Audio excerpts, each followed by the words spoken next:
한국처럼 가난한 나라는 공기가 좋으니까 피부가 좋아졌나 보네. 편리한 프랑스에서 불편한 한국 가니까 너무 불편하겠다. 여기 한국에 건너간 친구와 통화를 하고 있는 여성이 있습니다.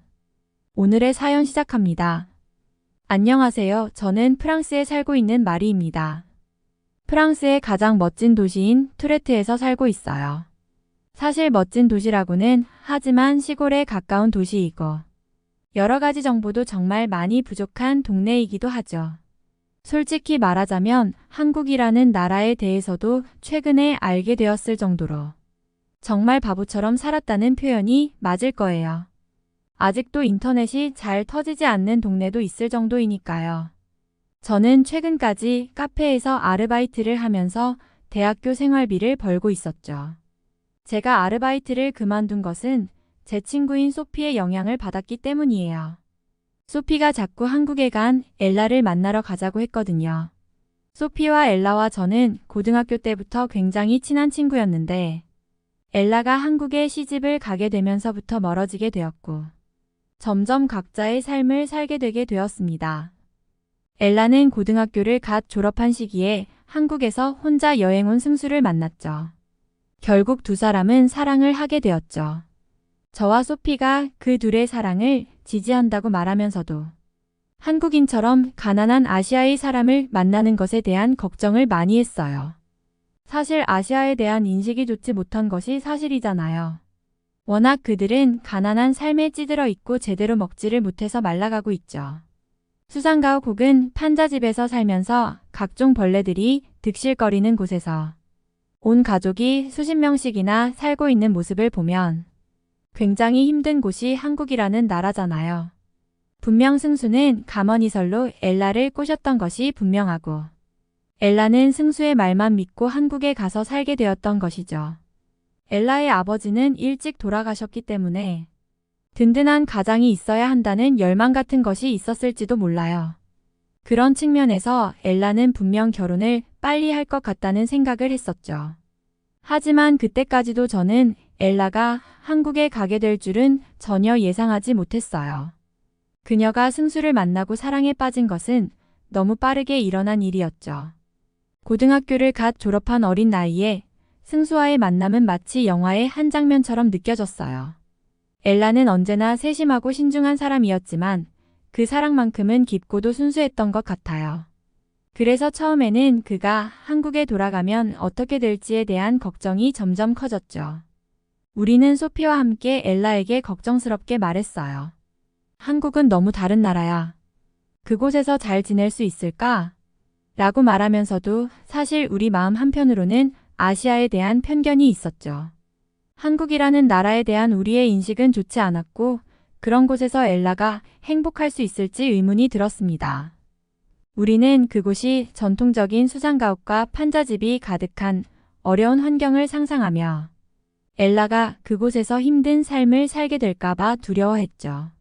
하지만 엘라는 그런 걱정들을 듣고도 승수와의 사랑을 확신하며 한국으로 떠나게 되었어요. 그녀가 승수에게 끌린 이유는 단순히 사랑뿐만 아니라 아버지의 부재로 인해 든든한 가장이 필요했던 마음이 커졌을지도 모른다고 생각했죠. 그런 마음이 엘라를 더 빠르게 결혼으로 이끌었을 거예요.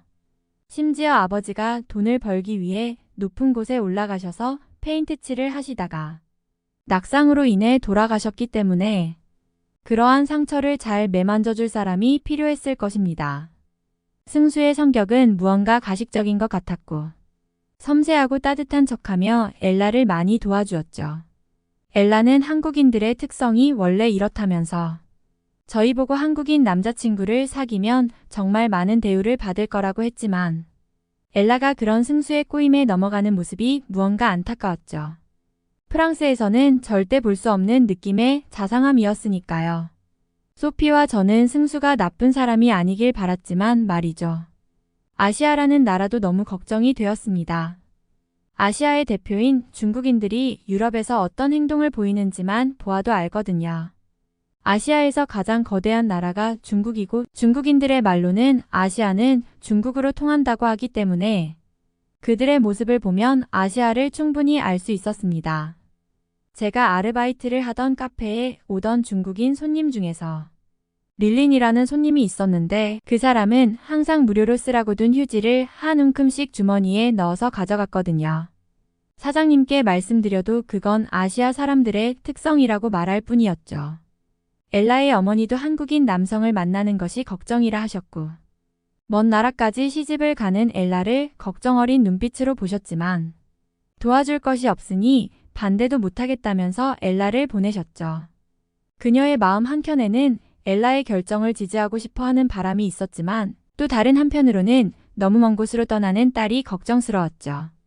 그런 어머니의 마음을 알기에 엘라는 떠나기 전 마지막으로 어머니와 서로의 눈을 맞추며 인사를 나누었을 때 마음이 더 무거워졌어요. 어머니는 딸이 행복하길 바랄 수밖에 없었지만 그런 마음으로 떠나는 엘라에게는 조금도 안심할 수 없었을 거예요. 소피와 저는 결국 엘라가 떠난 뒤에도 그 선택이 정말 옳았는지 계속 생각했어요.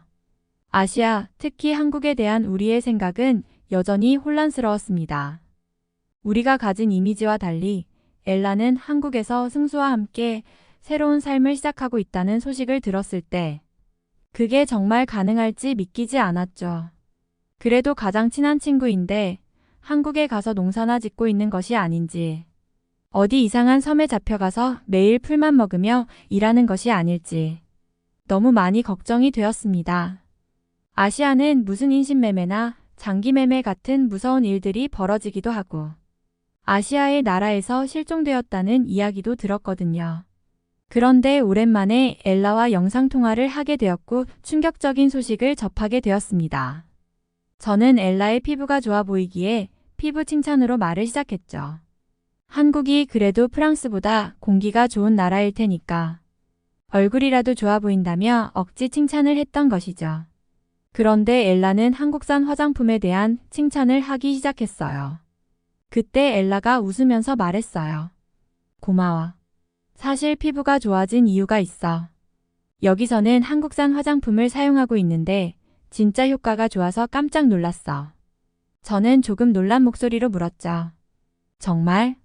한국 화장품이 그렇게 좋다고? 엘라는 얼굴에 미소를 지으며 말했어요. 응, 한국 화장품은 정말 다르더라고. 내가 프랑스에서 쓰던 제품들은 딱히 변화가 없었는데 여기에선 내 피부가 점점 좋아지는 게 느껴졌어. 한국의 화장품들은 피부에 자극도 적고 성분이 너무 좋고 특히 천연 재료를 많이 사용해서 그런지 피부가 진짜 촉촉해지더라고. 그녀는 잠시 멈추고 화면을 가리키며 덧붙였어요. 이것 봐. 내가 매일 사용하는 제품들인데 정말 대박이야. 여긴 제품 종류도 많고 내 피부에 맞는 제품을 찾는 것도 쉬워서 좋았어. 그럼 이건 뭐야? 제가 궁금해서 물었어요. 엘라는 자랑스럽게 제품을 보여주며 설명했어요. 이건 한국에서 제일 유명한 스킨케어 브랜드에서 나온 거야. 트러블이 있거나 민감한 피부에도 안전하고 기름기도 잘 잡아줘. 그냥 하나씩 써보면 효과를 바로 느낄 수 있어. 그때 저는 한국에서의 생활이 정말 많이 달라졌다는 걸 깨닫게 되었어요. 그렇게 피부도 좋아지고 정말 다 좋구나. 이제 한국에서 생활하는 게 점점 익숙해졌겠네. 엘라의 표정도 점점 밝아 보였죠. 그리고 그녀는 한국이 프랑스보다 훨씬 좋은 나라라고 하더라고요. 사실 한국은 프랑스보다 훨씬 선진화된 나라야. 처음엔 정말 놀랐어. 지하철, 버스, 공공기관, 시스템 모든 것이 최첨단이라서 여기서 생활하는 게 너무 편리하다고 느껴졌어. 예를 들어 지하철은 정말 정확하게 도착하고 버스도 언제 올지 앱으로 알 수 있어. 특히 교통이 이렇게 잘 되어 있는 나라는 정말 보기 드물어. 그녀는 잠시 말을 멈추고 스마트폰 캡처 화면을 보내주며 말을 이어갔어요. 여기선 거의 모든 게 디지털로 되어 있어서 공공기관이나 병원 예약도 다 온라인으로 할 수 있어. 시스템이 정말 잘 되어 있어서 기다릴 필요가 거의 없고 내가 필요한 모든 정보도 바로 찾아볼 수 있어. 프랑스에서는 이런 걸 기대하기 힘든데 여기선 생활이 정말 편리하고 효율적이야. 엘라의 목소리는 확신에 차 있었어요. 여기서는 정말 모든 것이 빠르고 정확해. 예를 들어 병원에서 예약하고 가면 기다리는 시간도 적고 진료도 빨리 끝나. 그리고 음식도 항상 신선하고 어디를 가든 청결한 환경이 유지돼. 여기서는 전혀 불편함을 느끼지 못하고 있어. 그녀의 말에 소피와 저는 점점 더 놀라운 마음을 감추지 못했어요. 정말 한국은 그렇게 편리한 나라였구나. 소피가 말했어요. 저는 믿을 수가 없었습니다. 저는 그동안 부모님의 말을 들으며 자라왔고 아시아에 대한 그들의 시각은 깊게 자리 잡고 있었어요. 한국, 중국, 일본을 포함한 아시아는 모두 뭔가 낯설고 위험한 곳처럼 느껴졌죠. 특히 어머니는 독서 모임에서 다룬 책 속에 한국을 언급하며 그 나라를 가난하고 어려운 곳이라고 이야기하곤 했어요. 그녀는 항상 프랑스와 유럽을 자랑스러워하며 우리처럼 문명화된 곳에 살고 있어야 한다며 아시아와의 차이를 강조하셨죠. 어머니는 자주 한국에 대한 걱정을 표하셨습니다. 엘라가 그런 나라로 간다고? 어떻게 그런 곳에 가려고 하지? 라고 말하시면서 한국이라는 나라가 여전히 가난하고 불안정한 곳이라는 인식을 강하게 갖고 계셨어요. 어머니의 말에 저도 영향을 받아 엘라가 한국에 간다는 소식에 마음이 많이 불안하고 걱정스러웠습니다. 그래서 계속해서 그녀에게 한국에서의 생활에 대해 물어보았죠. 그리고 부모님은 아시아의 위생 문제에 대해서도 언급하셨습니다. 코로나19나 메르스, 사스 같은 질병들이 아시아에서 발생한 이유가 그 지역의 환경과 문화 때문이라고 믿으셨죠. 코로나19도 그들이 먹을 게 없어서 먹은 박쥐 때문이었잖아요. 그저 그런 생각이 머릿속에 깊게 박혀 있어서 아시아는 항상 다른 대륙들보다 낮고 위험한 곳이라는 인식이 있었습니다. 하지만 엘라와 영상통화를 하면서 그 모든 생각이 흔들리기 시작했어요. 그녀가 말하는 한국은 그저 가난한 나라라는 이미지와는 너무나도 다른 모습이었어요. 엘라는 한국에서의 생활을 자랑스럽게 이야기하며 그곳의 깨끗하고 효율적인 시스템, 사람들의 따뜻함, 그리고 최신화된 모든 것들을 소개해 주었죠. 그러면서도 나는 계속해서 그들만의 관념을 지니고 있었고 그런 상황에서 이 현실이 믿기지 않았어요. 저는 그런 가난한 나라인 한국에 대한 호기심이 생기기 시작했고 소피와 함께 한국에 가보는 것이 어떠냐는 말을 나누었습니다. 사실 그동안 한국에 대한 이미지는 너무나도 부정적이었기 때문에 한국을 직접 가볼 생각조차 하지 않았죠. 하지만 엘라의 말과 그녀가 겪고 있는 현실을 듣고 나니 한국이라는 나라에 대한 제 시각이 점차 바뀌는 걸 느꼈습니다. 소피도 처음에는 한국에 대해 그리 좋은 인식을 가지고 있지 않았지만 엘라의 이야기를 듣고 나서 조금씩 생각이 달라졌다고 말했어요. 그녀는 그래, 우리가 왜 항상 그렇게 생각했지? 직접 가보지 않으면 알 수 없잖아. 라고 말하면서 우리 둘 다 한국에 가는 계획을 진지하게 고민하기 시작했습니다. 소피와 저는 고등학교 시절부터 가까운 친구였고 항상 새로운 경험을 함께 하길 좋아했어요. 특히 서로 다른 문화에 대한 호기심이 많았기 때문에 한국 여행은 단순한 관광 이상의 의미를 가질 것 같다는 생각이 들었습니다. 한국의 발전된 시스템, 그리고 사람들의 따뜻한 모습이 정말 엘라가 말하는 것처럼 현실일까? 그 궁금증을 직접 확인해 보고 싶었습니다. 엘라가 말한 대로 한국이 정말 그렇게 멋진 곳이라면 우리가 가서 직접 보고 느껴야 할 것 같아. 소피는 그렇게 말하며 여행 준비에 대해 이야기하기 시작했습니다. 한국의 대중교통, 첨단 기술, 그리고 한국 문화에 대한 새로운 시각을 가지고 우리도 직접 경험하고 싶다는 생각이 커졌어요. 물론 한국에 대한 기대는 전혀 하지 않았습니다. 유럽이 세계에서 가장 우수한 문명이라고 믿어왔기 때문에 한국이 과연 그만한 수준의 나라일까 하는 의문이 있었죠. 유럽은 그 어떤 나라보다 발전된 기술, 뛰어난 예술과 문화, 그리고 안정된 정치 시스템을 자랑한다고 생각했으니까요. 그래서 처음에는 한국을 방문한다고 해도 큰 기대는 없었습니다. 그냥 단순히 새로운 경험을 쌓기 위한 여행이라고 생각했죠. 한국에 가기 위한 준비도 정말 철저히 했습니다. 상비약은 물론이고 한국의 지폐와 동전도 골고루 환전해서 준비했죠. 10원짜리와 100원짜리의 동전도 정말 넉넉히 준비했습니다. 한국처럼 후진국은 분명 동전 거스름돈이 부족하다면서 거스름돈의 일부를 주지 않을 수도 있다는 생각을 했거든요.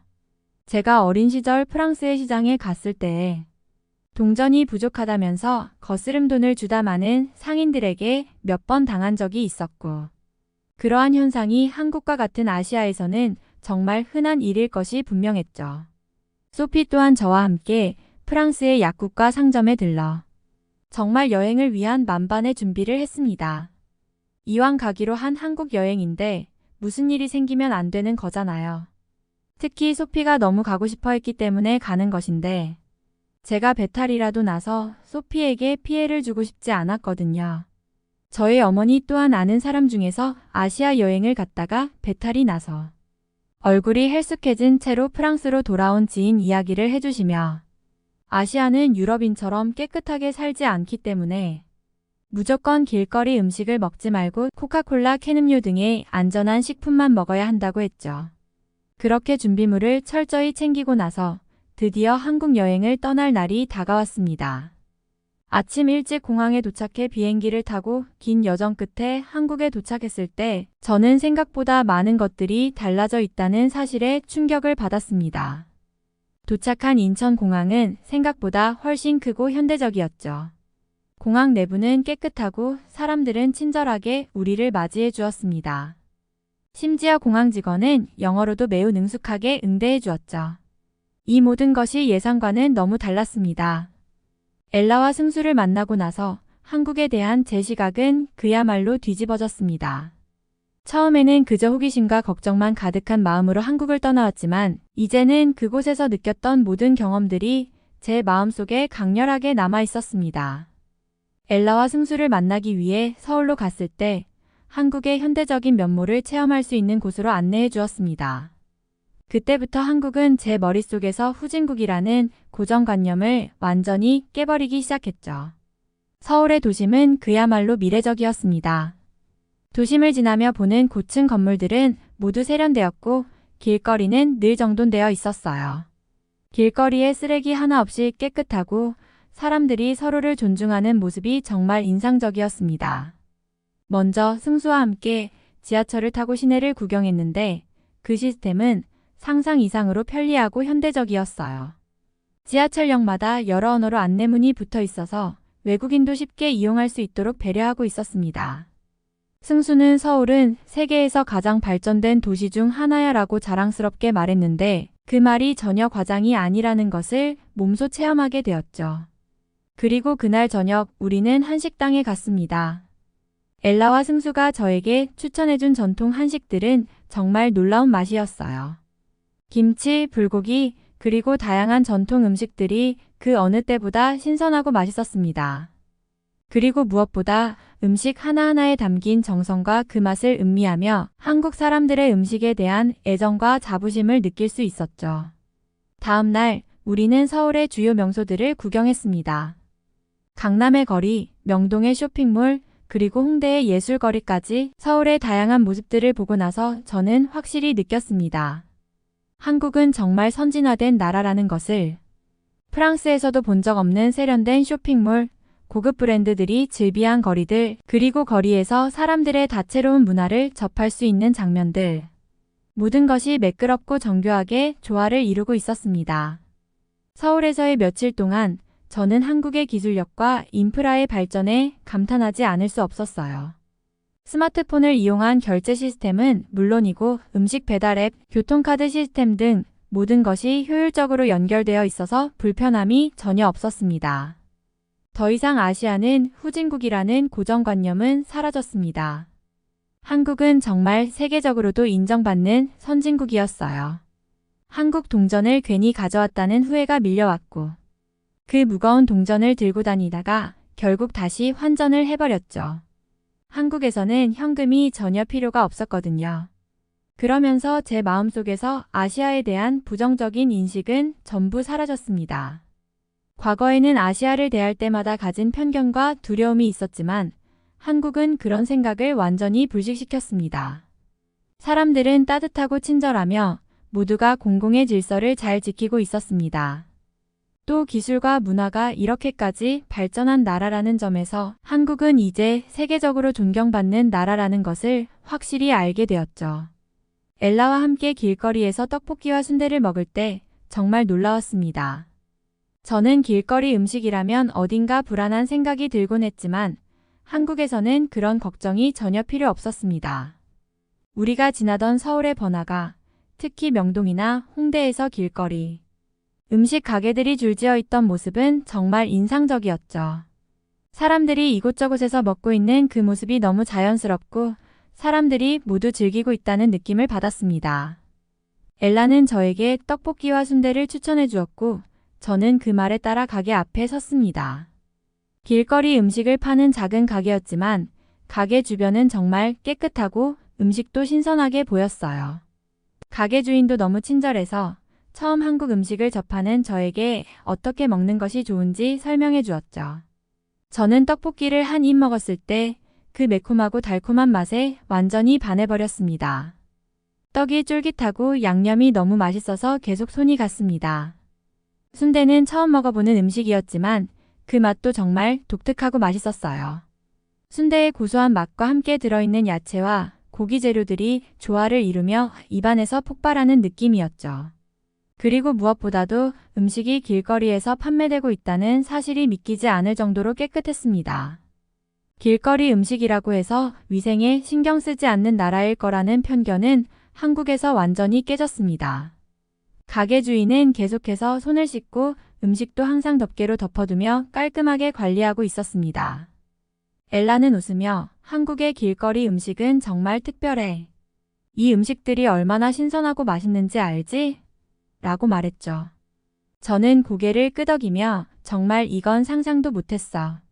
한국에서는 길거리 음식조차 이렇게 맛있고 위생적일 줄 몰랐어. 라고 말했습니다. 그때 길거리를 걷는 사람들의 모습도 눈에 들어왔습니다. 모두가 즐겁게 음식을 먹고 있었고 한 사람도 불편해 보이지 않았어요. 정말 한국은 음식 문화에서부터 사람들의 친절, 그리고 청결까지 모든 것이 잘 이루어져 있었습니다. 제가 여태까지 갖고 있던 아시아는 위생이 엉망이다라는 생각은 이제 더 이상 제 마음속에 남아있지 않았습니다. 한국의 길거리 음식은 그저 맛있고 안전하고 깔끔한 경험이었어요. 한강공원에 갔을 때도 정말 놀랐어요.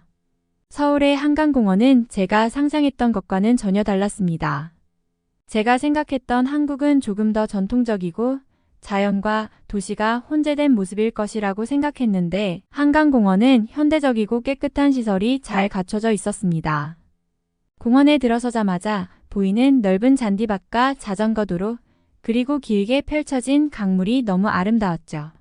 사람들은 자유롭게 자전거를 타고 배드민턴을 하고 돗자리를 펴고 여유롭게 앉아 있었어요. 공원이 이렇게 깨끗하고 정돈되어 있을 줄은 정말 예상도 못했습니다. 저는 길게 이어진 자전거 도로를 따라 걷다가 공원 안에 있는 화장실을 이용하게 되었어요.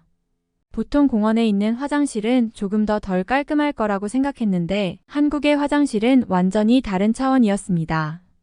정말 깨끗하고 편리하게 되어 있었어요. 심지어 손 세정제가 자동으로 나오는 기계까지 설치되어 있었고 화장실 내부는 현대적인 시설로 잘 관리되고 있었습니다. 심지어 24시간 개방되어 있는 무료 화장실이라는 점이 더욱 놀랍게 했죠. 이런 깨끗함을 도심의 공원에서 느낄 수 있다는 게 정말 놀라웠습니다. 엘라는 저를 보며 웃으며 말했죠. 한국 사람들은 이런 것들에 대해서 매우 신경 쓰는 편이야. 공공장소의 청결을 매우 중요하게 생각하지. 그리고 정말 그 말이 맞았어요. 길거리에 쓰레기도 거의 없었고 사람들은 누구나 주변을 깨끗하게 유지하려는 태도를 가지고 있었습니다. 이곳에서 사람들은 무심코 쓰레기를 버리지 않으며 공공장소에서 일어나는 모든 일이 질서 있고 효율적이었습니다. 그리고 시민들의 모습이었어요. 한강공원에서 사람들이 여유롭게 시간을 보내는 모습을 보며 저는 한국 사회의 부유함을 느낄 수 있었습니다. 여기 사람들이 외출할 때 입는 옷이나 사용하는 물건들에서 정말 고급스러움과 세련됨이 묻어났습니다. 소득 수준이 높고 모든 사람들이 생활의 질에 신경을 쓰고 있다는 느낌이 들었죠. 엘라가 말한 대로 한국은 정말 선진화된 나라였고 사람들이 그것을 자연스럽게 받아들이고 있었습니다. 이 모든 것을 경험하면서 한국에 대한 제 생각은 완전히 바뀌었습니다. 저는 이제 더 이상 한국을 가난하고 낙후된 나라로 생각하지 않았습니다. 한국은 그저 발전하고 깔끔하고 효율적이고 사람들이 살아가기 좋은 나라였어요. 처음에는 걱정했던 한국의 모습이 오히려 제가 상상했던 것보다 훨씬 더 나은 선진화된 사회라는 사실을 깨닫게 되었습니다. 서울을 걷는 동안 길거리에서부터 카페, 쇼핑몰까지 곳곳에서 들려오는 음악에 놀랐습니다. 처음에는 이건 프랑스에서 자주 듣던 그 음악이잖아 라는 생각이 들었죠. 그 음악은 익숙하게 들리는 멜로디와 비트, 그리고 영어 가사로 가득 찼기 때문에 저는 당연히 그 음악이 프랑스에서 만들어졌다고 믿었어요. 프랑스에서 길거리에서 자주 들었고 그 음악이 전 세계적으로 인기 있다는 것도 알았으니까요. 하지만 엘라가 옆에서 웃으며 말했어요. 이 음악은 케이팝이야. 한국에서 만들어진 음악이야. 그 말을 듣고 저는 깜짝 놀랐습니다. 케이팝. 처음에는 믿을 수가 없었어요. 저 음악이 한국에서 나온 거라고? 제가 프랑스에서 많이 들었던 음악이 그토록 세계적인 인기를 끌고 있다는 사실도 놀라웠고 그 음악이 한국에서 만들어졌다는 것에 더 큰 충격을 받았죠. 프랑스에서 케이팝을 자주 들었던 저로서는 그 음악이 한국의 대중문화에서 나온 것이었다는 사실을 알지 못했던 거죠.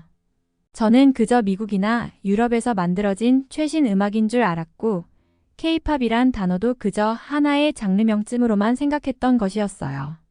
하지만 서울에서 그 음악이 거리마다 울려 퍼지고 있는 걸 보며 이 모든 음악이 한국에서 만들어진 것이라니 라고 생각하니 정말 믿기지 않았습니다.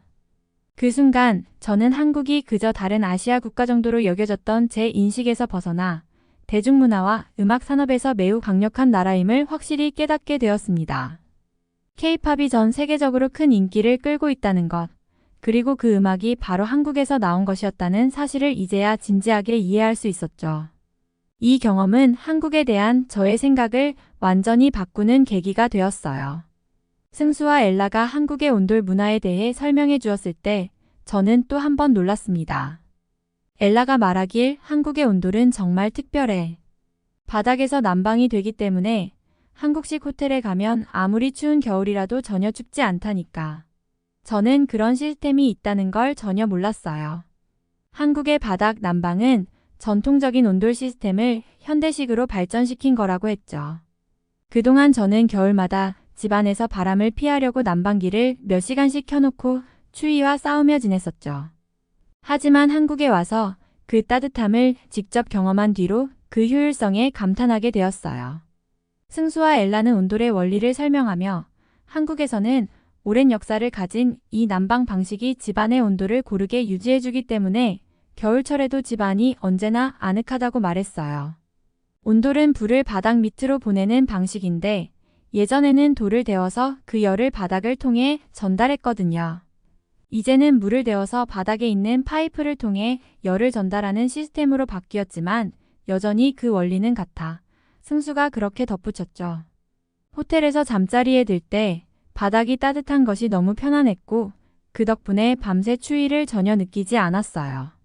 온돌 덕분에 침대에 누워서도 바닥의 따뜻함이 전해져 몸이 편안하게 풀리는 느낌이 들었죠. 그때 한국이 이렇게 첨단화된 난방 시스템을 가지고 있다는 사실을 처음 알게 되었습니다. 단순히 겨울을 나기 위한 방편이 아니라 사람들의 일상에 편리함과 효율성을 주는 시스템임을 깨닫게 된 거예요. 승수와 엘라가 그렇게 한국의 문화를 자랑스럽게 이야기하는 모습이 정말 부러웠습니다. 그들의 삶 속에서 한국의 전통과 현대가 조화를 이루며 사람들 간의 따뜻함과 효율성이 모두 자연스럽게 녹아있는 듯한 느낌을 받았죠. 그들이 한국에서 살아가며 일상 속 작은 부분들이 얼마나 특별한지 알게 되었고 저 또한 그저 부럽다는 생각이 들었습니다. 정말 이렇게 살면 얼마나 편할까? 라는 생각이 계속 머릿속을 맴돌았습니다. 그들은 한국의 문화를 당연히 받아들이고 그 안에서 살아가고 있었고 저 역시 그들과 비슷한 삶을 살아보면 어떨까 하는 상상을 하게 되었죠. 승수와 엘라와 이야기를 나누며 저는 그들의 삶에 대한 동경이 커졌습니다. 그들의 자연스럽고 편안한 분위기 속에서 한국의 전통과 문화를 제대로 느끼고 싶다는 마음이 생겼습니다. 이제는 단순히 한국이라는 나라를 방문하는 것이 아니라 그곳에서 새로운 삶을 살아보고 싶다는 강한 생각이 들었어요. 그리고 나서 문득 생각이 들었습니다. 나도 한국 남자와 만나서 한국인처럼 살아볼 수 있을까? 승수와 엘라와 함께 한국의 문화를 경험하면서 저는 점차 프랑스에서 느껴왔던 불편함에 대해 진지하게 생각하게 되었습니다. 한국에서는 사람들이 얼마나 효율적으로 움직이는지, 그리고 생활의 기본적인 부분들이 모두 얼마나 체계적으로 잘 갖춰져 있는지를 직접 체감하면서 프랑스에서는 이런 것들이 많이 부족하다는 생각이 들었어요. 프랑스에서 살면서 느끼던 불편함이 한국에 와서 하나씩 풀리는 느낌이었습니다. 예를 들어 프랑스의 대중교통은 가끔 시간에 맞춰 움직이지 않거나 복잡한 절차가 필요해서 여행이나 일상적인 이동에서 스트레스를 받기도 했죠. 하지만 한국의 지하철 시스템은 그야말로 혁명적이었어요. 지하철의 시간표는 정확했고 역마다 안내가 잘 되어 있어서 이동이 훨씬 더 편리하고 안전하다는 느낌을 받았습니다. 또한 프랑스에서는 사람들이 늘 서두르거나 여유가 없는 경우가 많고 생활 속에서 마주치는 불편한 상황들, 예를 들면 대기 시간이 길거나 음식점에서 불친절한 서비스를 받는 일이 저를 자주 불편하게 했어요. 하지만 한국에서는 사람들이 대체로 친절하고 서비스에 있어서도 세심한 부분까지 신경 쓰는 모습에 감동을 받았습니다. 그렇게 한국에서의 경험이 쌓이면서 프랑스에서 내가 감수하고 있던 불편함들이 떠오르기 시작했어요. 물론 프랑스는 아름다운 문화와 전통을 가진 나라이지만 한국에서 느낀 효율성과 편리함은 그동안 내가 생각하지 못했던 부분들이었고 그 부분에서 차이를 느끼게 된 거죠. 그렇게 저는 한국에서의 삶이 점점 더 매력적으로 다가오게 되었습니다. 앞으로 저는 엘라의 도움을 받아서 한국어를 배우고 있고 한국인 남성과 결혼을 하고 싶다는 꿈을 꾸게 되었습니다. 소피 또한 저처럼 한국에 가는 것을 목표로 공부하고 있고요. 한국처럼 편리한 나라에 살면 프랑스의 시골은 생각도 나지 않을 테니까요. 이번 사연은 여기서 마무리하도록 하겠습니다. 끝까지 시청해주셔서 감사드립니다. 좋아요와 구독은 영상 제작에 큰 힘이 됩니다. 꼭 한 번씩만 눌러주세요. 감사합니다. 잠시만, 너 피부가 좋아진 것 같다. 어떻게 된 거야? 한국처럼 후진국은 청정지역이라 공기가 좋아서 그런 거겠지. 그게 사실이면 내가 한국에 살지 프랑스에 왜 사냐? 여기 한국에 건너간 동생과 영상통화를 하며 놀라는 여성이 있습니다. 안녕하세요. 저는 프랑스에 살고 있는 마농이라고 합니다. 프랑스에서 작은 카페를 운영했었죠. 지금은 작은 제과점의 점원으로 일을 하고 있습니다. 왜 카페 사장에서 제과점 점원까지 미끄러졌는지 말씀드리려면 사연이 길어지는데요. 바로 그 코로나 팬데믹 상황 때문이었습니다. 코로나만 생각하면 너무 끔찍하고 밤에 잠이 안 올 지경입니다. 저는 20살 때부터 이곳저곳을 전전하며 아르바이트를 하며 지냈습니다. 생활비는 당연히 제가 벌어서 썼고 가끔 동생에게 옷도 사주는 등 가족들을 챙기기도 했죠. 부모님이 어릴 때 이혼하셔서 엄마만 살고 있는데 엄마가 장애가 있으셔서 잘 걷지를 못하시거든요. 제가 사실상 가장이라고 생각하고 지냈고 친구들과 놀거나 여행은 꿈도 못 꿨습니다. 그렇게 악착같이 돈을 벌고 모아서 냈던 것이 작은 카페였습니다. 카페를 냈을 때는 정말 세상을 다 가진 것 같았습니다. 이제 남 밑에서 일하지 않아도 되고 막노동을 하는 등 고생을 하지 않아도 된다는 생각을 했으니까요. 그런데 웬걸요. 갑자기 2020년도부터 코로나 바이러스가 창궐하면서 제 카페가 직격탄을 맞게 되더라고요. 사업 초기라서 막 손님이 늘어나던 시점이었는데 발길이 뚝 끊기고 매장에는 직원을 쓰지 못할 정도로 장사가 안 되었죠. 가게에 월세도 내야 하고 생활비도 벌어야 하니 정말 고생했습니다. 몸이 아프신 엄마도 무언가 일을 해보시겠다며 작은 수공업 공장에서 일을 하셨습니다. 그때만 생각하면 정말 눈물이 날 지경이네요. 제 동생은 고등학교를 졸업하고 대학교에 갈 예정이었는데 대학교에 가는 것마저 포기해야 했습니다. 동생도 저처럼 이런저런 아르바이트를 전전하며 궁핍한 삶을 살아야 했죠.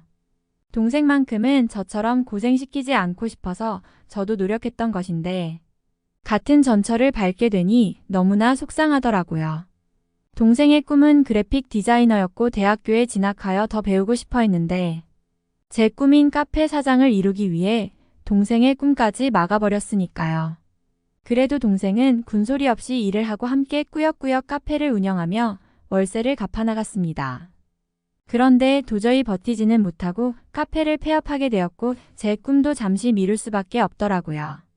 불행 중 다행인 것은 제가 카페를 창업하면서 대출을 하나도 내지 않아서 당장에 막아야 할 대출이자는 없었다는 점입니다. 그때는 코로나가 너무 많이 믿고 싫었습니다. 아시아에서 발생한 바이러스 때문에 온 가족이 고생하고 제 꿈까지 잃게 하다니 이건 정말 말도 안 되는 일이잖아요. 아시아 사람들이라면 너무 끔찍하고 욕이라도 하고 싶다는 심정이 그때부터 들었습니다. 코로나라는 바이러스는 심지어 박쥐라는 동물을 먹어서 생긴 것으로 들었는데 얼마나 못살고 먹을 것이 없었으면 그런 동물을 먹었겠냐고요. 그런데 저는 그런 아시아에 대한 욕을 동생 앞에서 할 수 없는 신세가 되어버렸습니다. 바로 동생이 한국인 남자친구를 만났기 때문이었으니까요. 동생은 단 한 번도 아시아에 가본 적도 없고 아시아에 관심도 없었는데 어느 순간부터 한국의 K-팝을 듣고 있고 아시아풍의 패션에 관심을 갖더라고요. 그때부터 낌새를 눈치챘어야 했는데 저 몰래 비밀 연애를 몇 달간 해오다가 이번에 덜컥 결혼 발표를 해버리고 한국으로 가버렸습니다. 알고 보니 동생이 아르바이트를 하던 피자 가게에서 피자를 먹으러 온 남자친구를 만났고 사귀게 되어 결혼까지 이어졌다고 하더라고요. 남자친구는 회사를 퇴사하고 혼자 유럽 여행을 하다가 프랑스에 왔는데 제 동생이 너무 마음에 들어서 따로 만나다가 결혼까지 하게 되었다고 하더라고요. 아니 무슨 그런 영화 같은 일이 일어났는지 정말 부럽기도 했습니다. 한편으로는 하나뿐인 동생이 너무 걱정되기도 했죠. 아시아는 굉장히 후진국이고 더러운 곳인데 동생이 아시아에 가서 아프거나 병에 걸린다면 큰일이잖아요. 특히 한국이라는 나라는 동남아시아에 있는 나라로 알고 있는데 그곳에 있는 사람들은 전부 더워서 바다에 빠지며 몸을 식히지 않나요? 그때까지도 저는 한국이라는 나라에 대해 너무나 무지했습니다. 제가 프랑스의 시골에 위치한 도시에 살고 있기 때문에 파리는 물론이고 해외는 당연히 알 수가 없었습니다. 아무래도 저는 예전에 어르신들에게 베트남 전쟁에 대한 이야기를 들었는데 한국 전쟁에 대한 이야기와 헷갈리는 바람에 베트남과 한국을 섞어서 알고 있었더라고요. 동생이 한국인을 만난다는 사실을 밝히고 약간 시간이 흘러서야 한국에 대해 제대로 알 수 있었습니다. 한국은 중국과 일본 사이에 있는 나라이고 북한과 갈라진 나라라는 사실을 말이죠. 그런데 저는 더욱 걱정이 되었습니다. 중국과 한국은 바로 붙어있는 나라이고 코로나가 시작된 곳이 아시아의 중국이니 결국 한국도 중국과 비슷한 나라라는 생각이 들었기 때문입니다. 제가 생각하는 중국은 TV에서 봤듯이 잠자리나 매미 등 이상한 곤충 음식을 먹으면서 박쥐까지 잡아먹는 독특한 식문화가 있는 나라였거든요. 또 중국에 다녀온 어른들의 말을 들어보면 너무 더럽고 불쾌해서 다시는 안 가고 싶은 나라라고 하더라고요. 역시 저희 엄마도 제 동생을 걱정해 주셨습니다. 남자친구나 남편이 외국인인 것은 상관이 없는데 한국인처럼 못 사는 나라의 사람은 부담된다고요. 만약 동생이 힘겹게 사는 모습을 보게 된다면 저희 모녀는 프랑스에서 울고만 있어야 하잖아요. 그런데 동생은 걱정하지 말라면서 한국이 잘 사는 나라이고 프랑스보다도 좋다는 말을 하더라고요. 그렇게 동생은 한국으로 떠나버리고 저와 엄마만 프랑스에 남게 되었는데요. 동생과 간간히 영상통화를 하며 한국에서의 안부를 묻곤 했습니다. 그런데 동생은 잘 살고 있는지 혈색이 몰라볼 정도로 달라졌더라고요. 그리고 동생이 하는 말이 더욱 이상했습니다. 한국산 화장품이 세계 최고라고 하더라고. 그걸 발랐더니 얼굴이 더 예뻐 보여. 한국의 물은 유럽처럼 석회질이 아니라서 너무 깨끗하고 좋아. 피부가 굉장히 매끈거리고 보드라워졌어. 실제로 그렇게 보이기는 하는데 동생이 일부러 저희의 걱정을 끼치지 않게 하기 위해 거짓말을 하고 있다는 생각이 들었습니다. 엄마는 제가 가서 직접 확인을 하고 한국 여행까지 다녀오면 어떨까 물어보시더라고요. 마침 저도 제과점에서 인테리어 공사를 하는 바람에 쉬는 날이 생겨서 한국에 다녀올 여유가 생겼기에 그러기로 했죠. 그렇게 도착한 한국은 정말 신세계였습니다. 제가 생각했던 것과 아주 딴판이었으니까요. 한국은 아시아 나라이고 못 산다고만 생각했는데 놀랍도록 거대한 공항에 입을 벌리고 있을 수밖에 없었습니다. 동생은 저를 데리러 온다면서 차를 끌고 공항까지 마중을 나와주어서 편하게 차로 이동을 했는데 제부가 제가 생각한 아시아인이 아니고 굉장히 세련된 모습이라 놀랐죠. 사진으로만 대충 보아서 몰랐는데 키도 크고 하얀 피부를 가졌더라고요. 차로 서울의 거리를 이동하는데 모두가 질서정연했고 도로도 전부 포장되어 깔끔하더라고요. 아시아에 대해 지금까지 가졌던 인식과는 너무 달라서 마치 유럽의 고급 도시에 온 것 같았습니다. 동생의 집에 도착하고 주변에서 산책도 하고 식사도 했는데요. 한국의 높은 건물들과 조경이 잘 꾸며진 예쁜 공원들을 보니 너무 살기 좋아 보였습니다. 식당은 정말 빠른 속도로 음식을 가져다 주었고 비싼 음식점이 아니었음에도 고급 접시와 식기가 아주 고급 레스토랑 뺨칠 정도였습니다. 저희는 식사를 마치고 잠시 카페에 들렀다가 아까와 다른 공원에서 산책을 했는데요. 그런데 갑자기 저의 아랫배가 심하게 아파오더라고요. 저는 화장실을 빨리 가고 싶었는데 식당가 등의 건물과는 아주 멀리 떨어져 있어서 무척 당황할 수밖에 없었습니다. 가뜩이나 제부까지 있는데 너무 민망하기도 했죠. 화장실에 가기 위해서는 멀고 먼 빌딩까지 가야 하는데 도저히 갈 수 없을 것 같은 상황이라 식은 땀만 줄줄 흘러내렸는데요. 이걸 어떻게 알았는지 제부가 저를 화장실로 인도해 주더라고요. 그리고 공원 내에 구석진 작은 건물로 보내주었는데 놀랍게도 그곳에 화장실이 있었습니다. 무려 24시간 개방형 화장실이라서 아무나 무료로 화장실을 이용할 수 있다더라고요. 정말 신세계와 같았고 이런 나라가 세상에 있나 싶었습니다. 화장실도 얼마나 깨끗하고 잘 정리되어 있는지 냄새도 나지 않더라고요. 프랑스나 유럽의 화장실은 너무 더럽고 냄새가 심한 데다가 돈까지 지불해야 해서 집에 화장실이 아니면 외부의 화장실의 이용을 꺼리는 편이었는데 한국은 마치 저희 집 화장실보다도 편하고 깨끗하더라고요. 휴지도 무료이고 물도 무료인데 도대체 무슨 돈으로 운영하는지 대단했습니다. 그리고 저희는 동생네 집에서 저녁 시간을 보내게 되었는데요. 제부가 저를 위해서 배달음식을 시켜준다며 고르라고 하는데 배달음식의 종류가 뭐가 그렇게 많은지 도저히 고를 수가 없을 지경이었습니다. 프랑스도 배달음식을 많이 먹긴 하지만 이 정도로 종류가 많지는 않습니다. 심지어 지금 주문하면 30분 내에 도착을 한다고 하니 도대체 어떻게 그렇게 빠른 속도로 배달이 가능한지 너무 신기하더라고요. 내 동생이 한국이라는 후진국에 와서 고생만 하고 살 줄 알았는데 오히려 프랑스에 있을 때보다 혈색이 좋아지고 밝아진 이유가 있었습니다. 어쩐지 한국에 사는 것이 좋다고만 말하더라고요. 얘는 한국에서 너무나 편리한 인프라를 경험하고 있었고 그러니 그런 것을 경험하고 나서는 프랑스에 다시 돌아올 수 없을 지경이었죠. 괜한 걱정을 한 것 같아서 조금 배신감이 들었고 동생은 오히려 프랑스에 있는 저희에게 미안한 마음이 든다고까지 말하더라고요. 지금 생각해보면 더욱 열이 받는데 프랑스에서는 수돗물이 전부 석회질이라서 씻고 나도 몸이 무척 근질거리고 찝찝한 기분이 있었는데 한국은 물이 맑아서 그렇게 깨끗하고 시원하게 샤워한 경험은 처음이었으니까요. 배달 음식을 먹고 나서 제부는 중고거래를 한다며 집을 나섰는데요. 저녁 시간에 무슨 중고거래를 하냐며 제가 뜯어 말렸습니다. 프랑스에서는 중고거래의 사기가 워낙 많아서 자제하는 편이고 심지어 밤에 혼자 돌아다니는 것은 폭력배의 먹잇감이 되기 십상이니까요. 그런데 제 동생도 그걸 보고만 있고 제부도 전혀 걱정하지 말라고 하더라고요.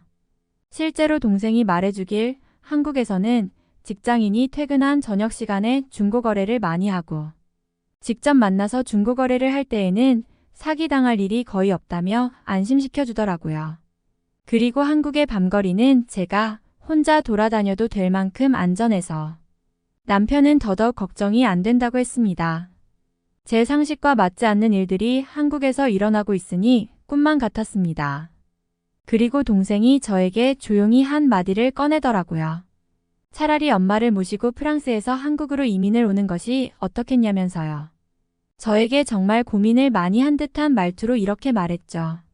어차피 프랑스에는 친척도 없고 일만 하고 지내서 친구도 많지 않으니 한국에서 새롭게 시작한다면 정말 행복한 삶을 살 수 있을 거야. 엄마도 프랑스에서 다리가 불편한 병을 치료하지 못했지만 한국의 의료기술은 세계 최고라고 하니 여기서 살면서 치료를 받으면 훨씬 더 좋아질 것이 분명해. 솔직히 저도 구미가 당기는 일이긴 했습니다. 한국에서 며칠 지내보니 이건 프랑스처럼 오래된 도시도 아니고 모든 것이 신도시 느낌이 나서 살기가 무척이나 편리했으니까요. 한국이 부자 나라인 것이 분명했고 저 또한 동생과 가까이 살면서 돈을 벌고 한국 남자처럼 자상하고 세련된 남성을 만나 결혼까지 한다면 그것처럼 행복할 일이 없을 것만 같았거든요.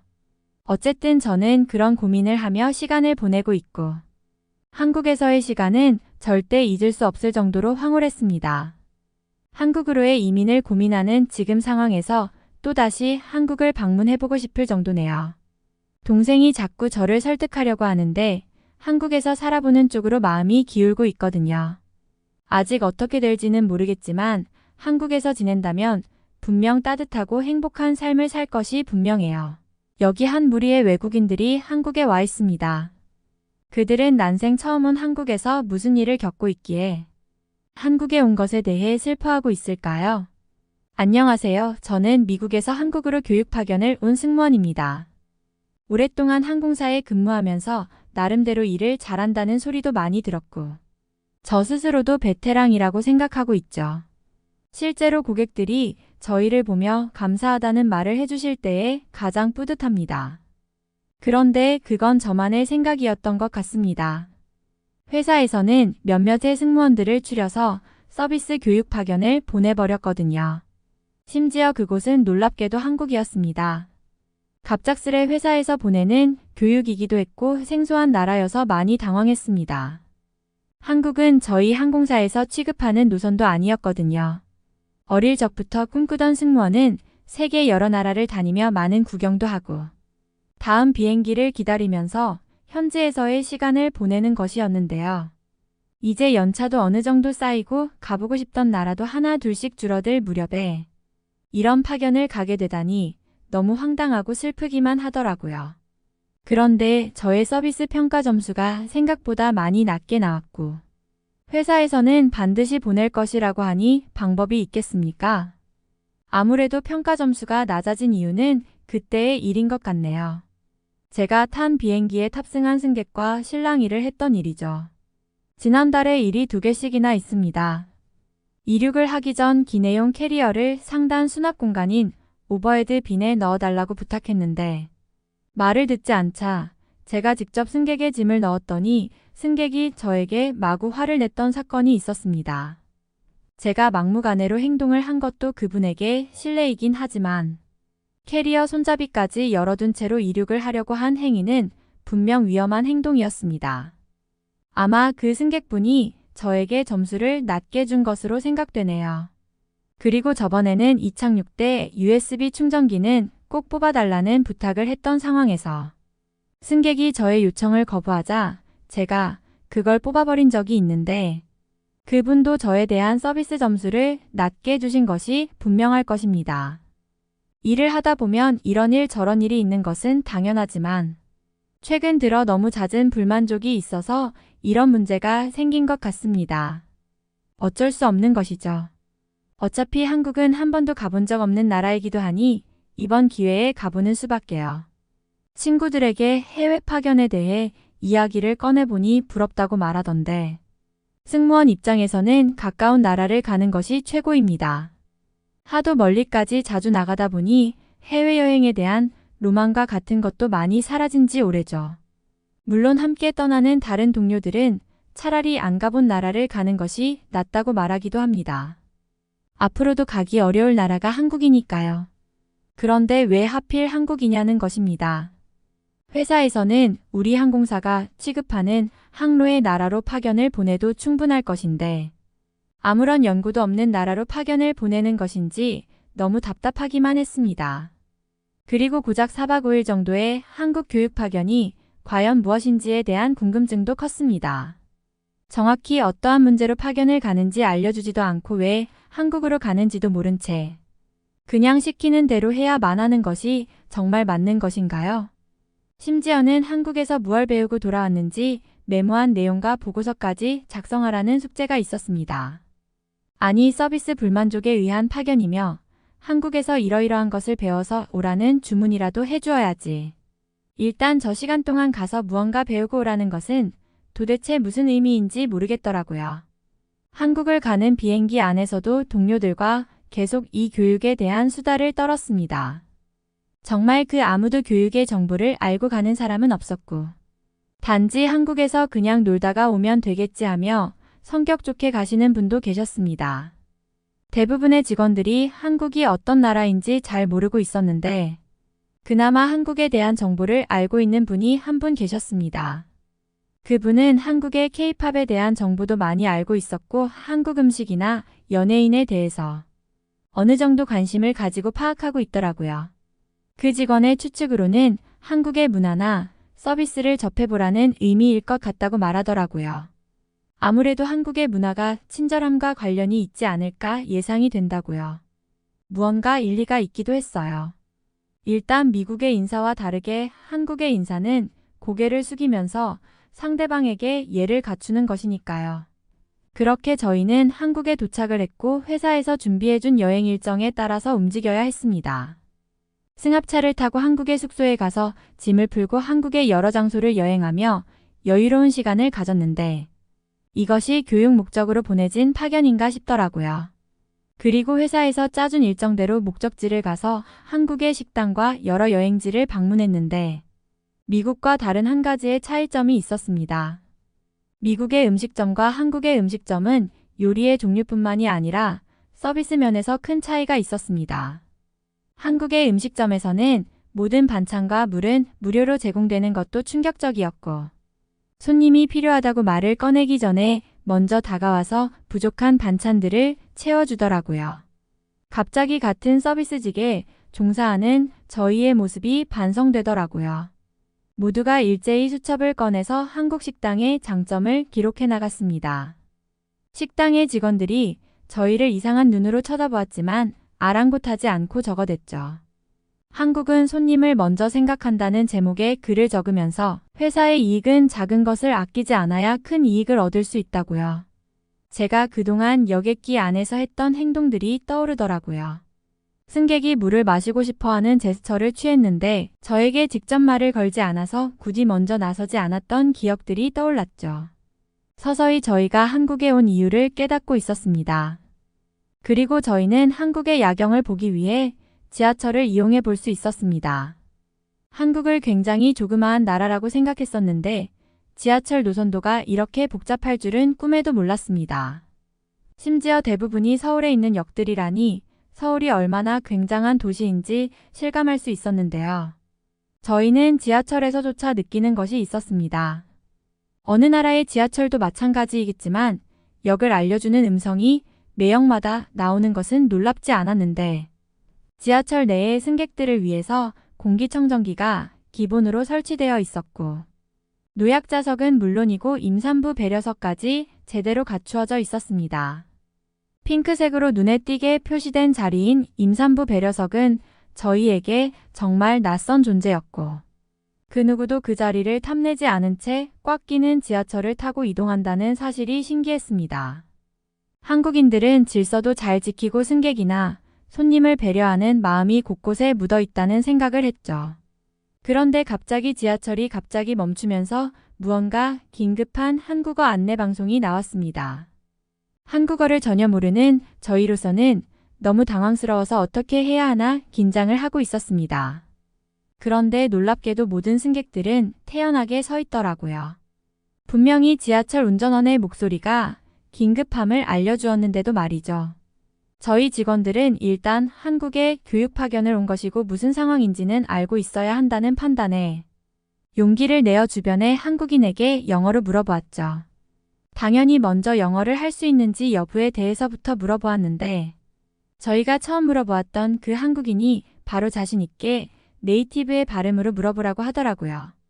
이것은 정말 놀라웠습니다. 비영어권인 다른 나라에서는 영어를 잘한다고 말하는 사람이 극히 드문 편인데 어떻게 저 한국인은 영어를 할 줄 안다고 심지어는 잘한다고까지 말하냐는 것이죠. 심지어 발음까지 저희가 듣기 좋은 미국식 발음이어서 너무 다행이라 여겼습니다. 그리고 지금 열차가 멈춰져 있는 사유에 대해서 물어볼 수 있었습니다. 그런데 열차가 정차한 이유는 이 열차보다 빨리 지나가는 열차를 위해서 정차한 것이고 그 열차는 급행열차로 이번 역은 정차하지 않는 열차라서 빨리 가는 것이라고 알려주더라고요. 너무 신기했습니다. 함께 같은 방향으로 선로를 달리는 열차들끼리도 어느 역은 서고 어느 역은 서지 않는 열차가 있다니요. 그리고 그 상황을 얼른 말해주는 기관사분의 서비스가 대단하다고 생각했습니다. 굳이 말을 하지 않고도 잠시 멈출 수도 있는데 승객들이 걱정할 만한 상황을 만들지 않잖아요. 비행기에서도 기체가 흔들릴 상황에서 미리 말을 해주지 않는 경우가 있는데 그런 일은 절대 없애야겠다는 생각이 들더라고요. 승객이 불안한 상황을 만들지 않는 것이 가장 중요한 것이라는 생각을 다시금 하게 되었습니다. 그리고 한국 전역의 모습을 볼 수 있었는데요. 저희가 도착한 곳은 서울의 한 번화가였습니다. 그런데 저녁에도 여러 상점들의 불이 밝더라고요. 저희가 더욱 놀랐던 것은 한국의 여성들의 모습 때문이었습니다. 그 늦은 시간에도 짧은 치마를 입고 아무렇지도 않게 돌아다닐 수 있는 나라는 없을 겁니다. 누군가에게 한국이 성에 대해 폐쇄적인 문화를 가졌다고 들었는데 그 내용은 사실과 다른 것이라고 한국은 전혀 그런 나라가 아니라고 굉장히 개방적이라고 말해주고 싶습니다. 그렇게 한국의 주점에 들어가서 간단하게 맥주를 마셨습니다. 간만에 이렇게 편하게 여행을 하러 온 것도 너무 좋았지만 회사 직원들과 여행을 왔다는 사실이 굉장히 특별했습니다. 매일 하늘에 뜬 비행기 안에서 부딪히고 일이나 했지. 온전히 우리를 위한 여행은 온 적이 없었으니까요.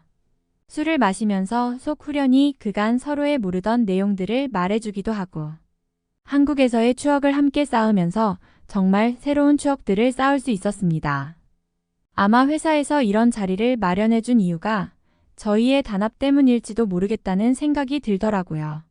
서비스 성적이 약간 부족하긴 하지만 우리끼리 의기투합해서 극복해 나가기를 바라는 것일지도 모르죠. 살짝 취한 몸을 이끌고 걷는 서울의 밤거리는 더욱 아름다워 보였습니다. 그리고 숙소로 돌아가는데 알고 보니 그 시간에 다니는 열차가 마지막 열차였더라고요. 마지막 열차는 따로 방송까지 해주던데 이것도 참 묘한 매력이 있었습니다. 수많은 역들 중에 어떻게 잘 찾아서 숙소로 돌아가는데 한국에는 정말 많은 볼거리가 있다는 사실을 알게 되었고 그들의 생활과 문화에 놀랄 수밖에 없었습니다. 휴대폰 지도를 조금 찾아보니 각 역마다 유명한 장소나 음식점 등이 있는 것 같더라고요. 대중교통만으로 한국의 많은 곳을 여행할 수도 있고 다양한 먹거리를 즐길 수 있더라고요. 저희에게는 가이드가 있었고 자유여행의 비중이 낮기는 했지만 이처럼 혁명과 같은 사실을 회사에서도 알았더라면 굳이 가이드가 필요할까라는 생각이 들었습니다. 이렇게 오밀조밀하게 가득가득 찬 지도를 보다 보니 마음만 먹으면 지하철로 서울의 전부를 둘러볼 수도 있다는 생각이 들었죠. 그건 다음에 친구와 가보아야겠다는 생각을 했지만요. 어쨌든 5일간의 일정은 생각보다 무척 짧았습니다.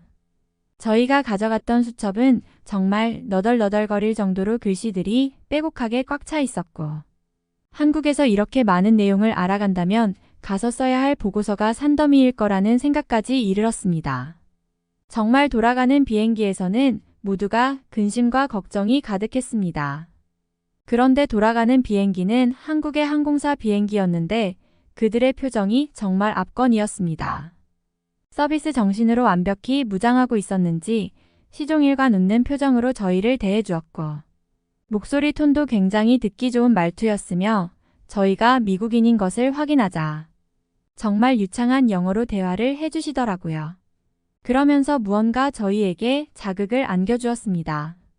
과연 내가 일을 했을 때는 저렇게 시종일관 웃는 표정으로 고객을 대했는지, 승객의 국적에 따라 언어까지 바꾸어서 말을 거는 마법을 부릴 수 있었는지, 그간 승무원으로 일하던 몇 년의 세월을 반성하게 해주더라고요. 아마 저런 태도들이 한국인이 근원적으로 품고 있는 태도가 아닐까 생각이 들었습니다. 저희는 한국에서 정말 많은 것들을 배웠습니다. 이것은 승무원으로 근무할 때 뿐만이 아니라 세상을 살아가면서 어떻게 해야 환영을 받는지, 또 어떻게 상대를 대해야 상대방이 좋게 느끼는지에 대해 체험형으로 느꼈습니다. 무작정 훈계나 징계를 통한 승무원 교육이 아닌 한국 체험을 통해서 현장식 교육을 시켜준 회사가 감사하더라고요. 저희에게는 이제 한국이라는 나라가 너무 특별하게만 느껴집니다. 우리가 한국의 서비스에 대해 정리한 두꺼운 노트만 보아도 우리에게 어떤 나라인지는 충분히 알 수 있을 것입니다. 한국에서 배워간 것들을 빨리 체화해서 다음에는 상점으로 상금을 받고 싶습니다. 그런데 이것들을 전부 배우려면 정말 많은 시간이 걸릴지도 모르겠군요. 우선 가서 쓸 보고서부터 머리가 아프고요. 한국 갔던 것은 정말 좋았는데 돌아가서 출근할 생각하니 너무 고통이네요.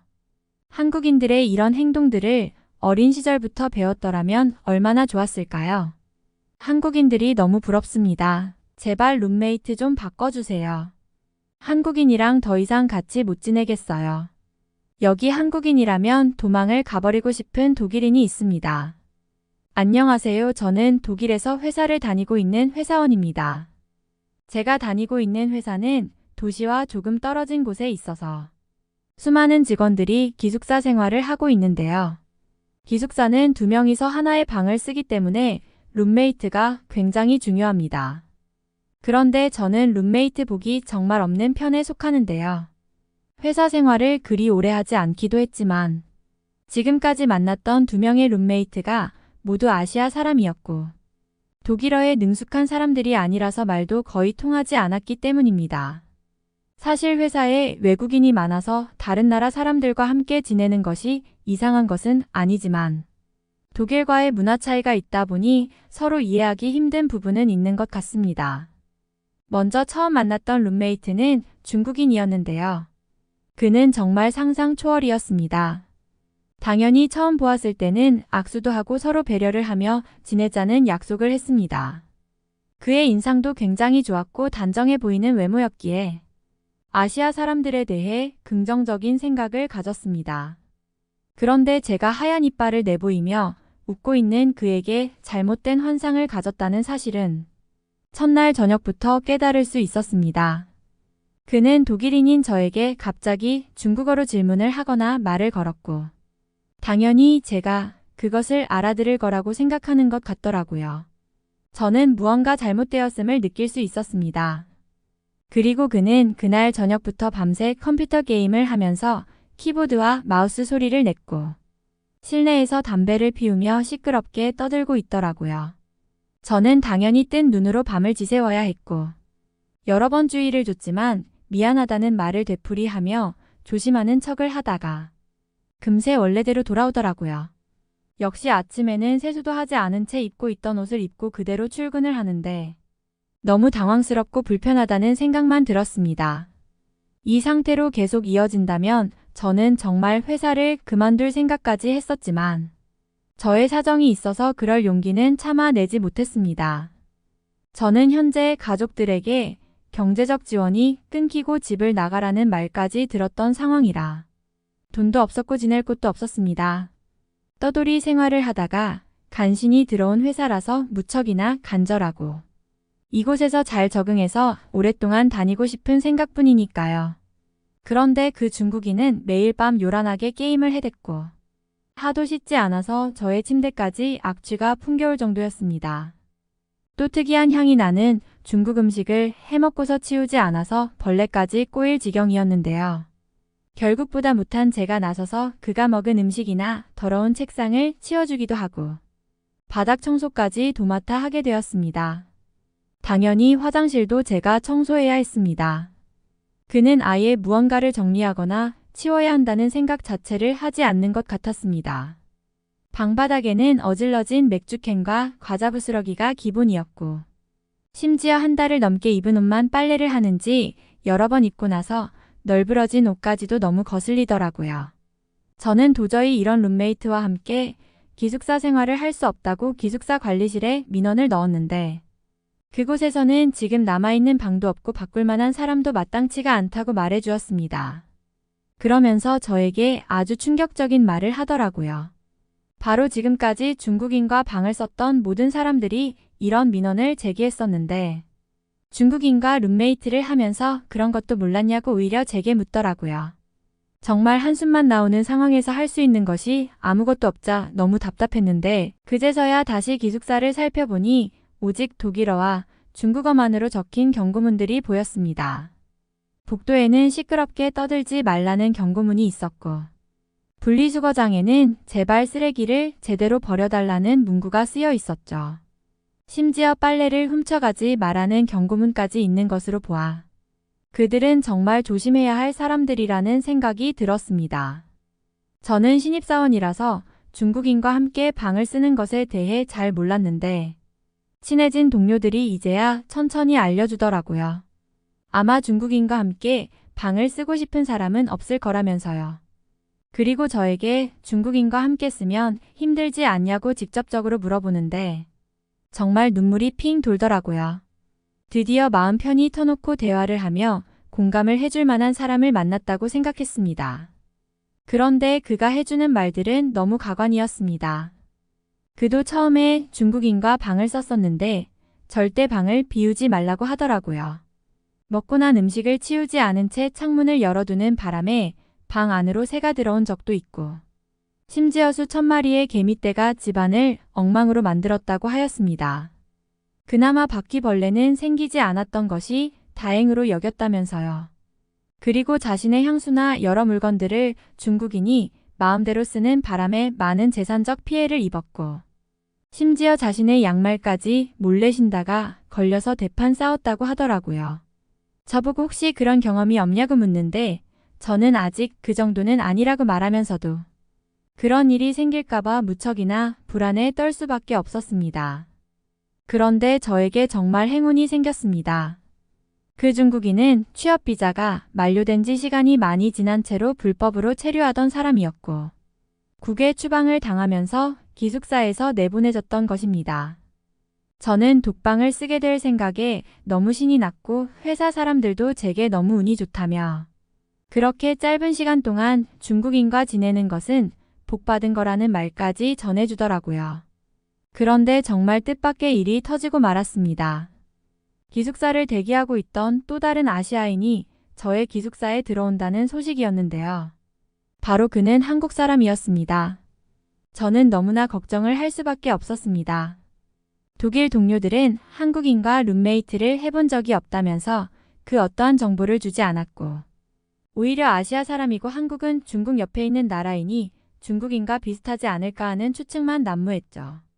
그런데 한국인이 기숙사에 들어오는 날이 되자 저는 정말 경악을 할 수밖에 없었습니다.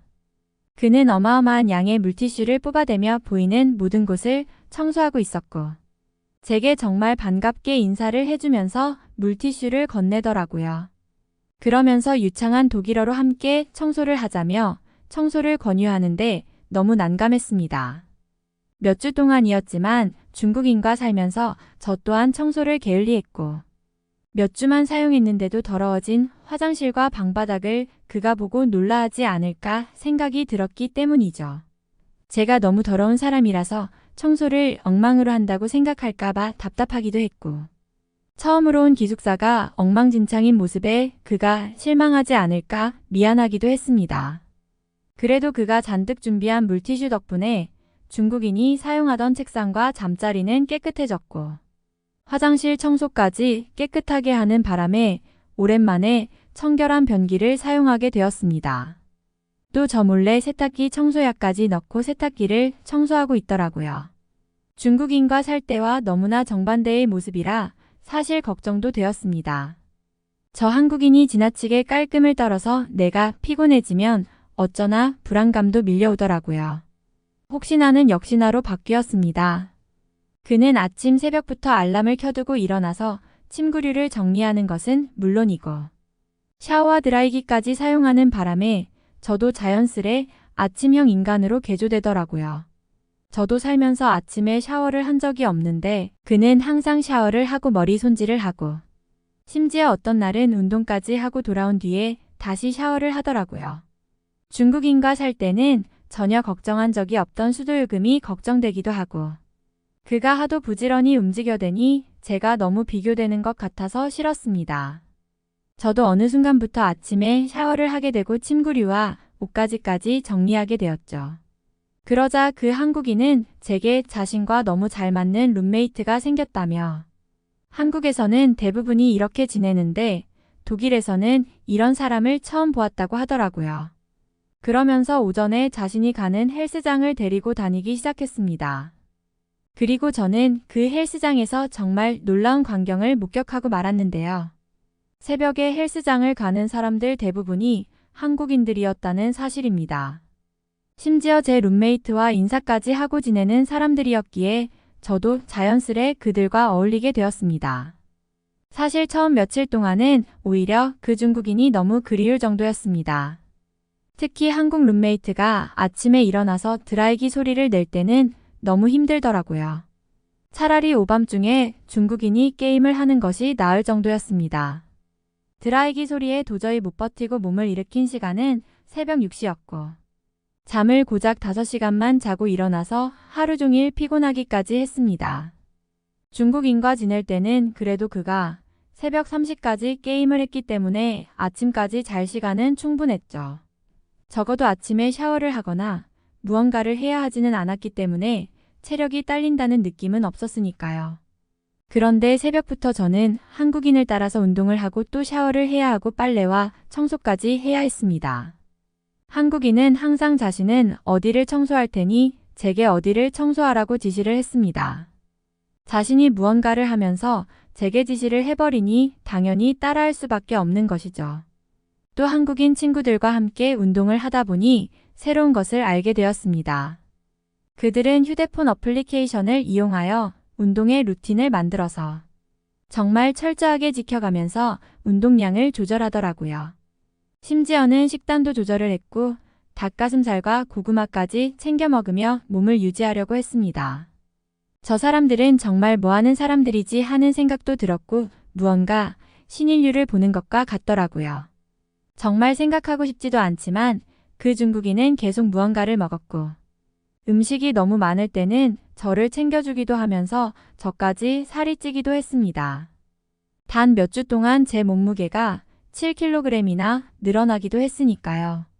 그런데 한국인과 함께 지내고 나서부터는 단 일주일 만에 오히려 5kg이나 줄어들었습니다.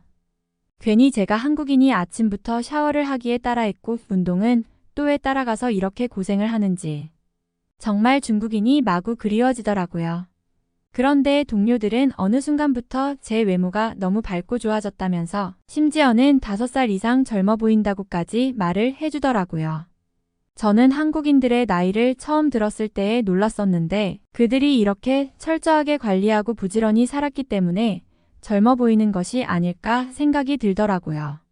한국인들이 사는 모습을 따라 하기에는 아직 너무 힘들고 익숙하지 않지만 그들이 살고 있는 방식이 건강과 젊음을 유지하는 것에 많은 도움을 준다는 사실을 깨달았고 그들의 행동을 따라하는 것이 삶에 이로움을 가져온다는 것을 절실히 느꼈습니다. 아마 중국인과 계속 살았다면 절대 느끼지 못했을 인생의 변화들이었고 눈치를 보며 한국인들을 따라했다는 사실이 너무나 다행이라고 여겨졌습니다.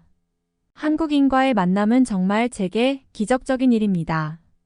지금 배워두게 된 좋은 습관들은 앞으로 살면서도 정말 많은 도움이 될 것만 같고 지금은 저의 독일인 친구들에게까지 이러한 생활을 알려주면서 한국인들 특유의 부지런함을 널리 전파하고 있습니다. 중국인을 통해서 몸에 편한 모든 것들은 나쁜 것들이라는 사실을 깨달았고, 한국인을 통해서 몸에 편한 모든 것들은 좋은 것들이라는 사실을 알 수 있었습니다. 같은 아시아인들이면서도 이렇게 극과 극의 성향을 가진다는 사실이 너무 신기했고, 제가 두 사례를 모두 접할 수 있었다는 것도 너무나 특별한 경험인 것 같았습니다. 한국인들은 정말 제 앞으로의 삶을 바꿔준 사람들이고 저에게 부지런함과 삶의 가치를 전달해준 정말 고마운 친구들입니다. 이번 사연은 여기서 마무리하도록 하겠습니다. 끝까지 시청해주셔서 감사드립니다. 좋아요와 구독은 영상 제작에 큰 힘이 됩니다. 꼭 한 번씩만 눌러주세요. 감사합니다.